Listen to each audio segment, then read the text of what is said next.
Welcome to Luca is a Billionaire, where the only thing I invest in is your answers. You begin by confirming essentials: a working modem, your Google account, and the Google Home app.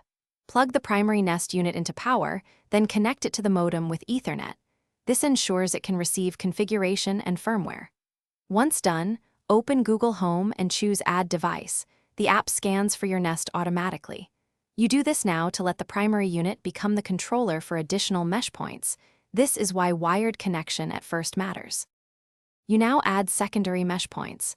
Plug them in where the app suggests and wait for LED confirmation. The app walks you through naming the network, setting a strong password, and choosing whether to use 4 GHz, 5 GHz, or automatic band steering. Choose automatic unless you need manual control. While the nodes sync and receive firmware, keep them powered and avoid moving them. This stability speeds calibration and ensures consistent backhaul performance. Once nodes show connected, to finish, run the app speed and mesh checks and move any node showing poor signal nearer to the primary until you hit reliable speeds.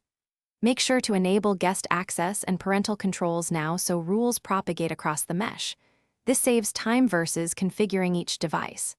If something goes wrong, like a node offline, reboot the modem, power cycle the affected Nest, then rerun the Home app's troubleshooting flow. This clears DHCP or provisioning hiccups and restores connections. Thanks for watching and please subscribe. It's the best investment you'll ever make.